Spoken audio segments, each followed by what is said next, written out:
foaming at the funnel. There is a dairy beside Thomas's branch line at the station where the lines divide to go either to the harbor or the junction. Every afternoon, special tanker wagons are pushed into the dairy siding. They are filled with milk, and Percy takes them to the junction on his first train every morning. Thomas explained this to Wilbert. "There's a hose pipe thing which puts the milk into the tankers," he said. "They'll be ready by the time you get there for the first train." "Sounds easy enough," said Wilbert. Thomas told him a great many other details too. Wilbert listened carefully, trying hard to remember them all.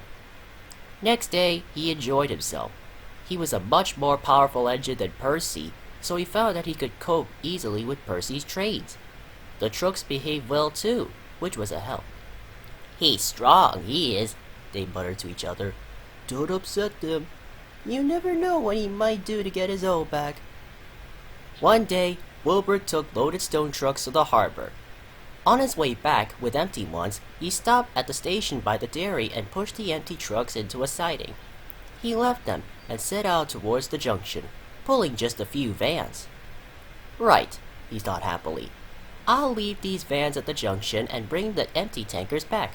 Then those are put in the dairy siding. I take the stone trucks onto the top station."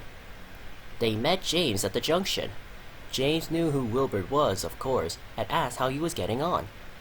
Wilbert chattered excitedly about the jobs he had been given to that day. "Sounds as if you're having fun," James said, "but it's best to take things slowly at first." And he puffed away. Wilbert continued his journey and reached the dairy station easily, but his fireman was worried about water. "We should have filled up at the junction," he said, "but you were busy chatting to James.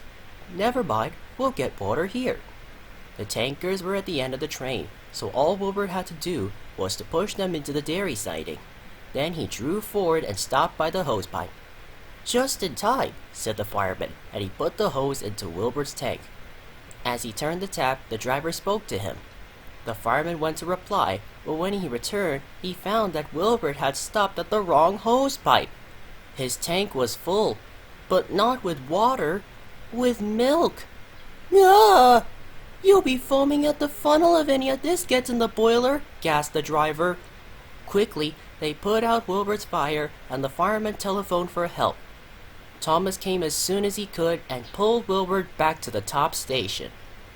Wilbert's tank was emptied and was given a thorough clean, so that next morning he was quite all right again. "You and Percy make a fine pair," laughed Thomas. "He had the porridge, and you had the milk. Ha ha ha ha ha ha."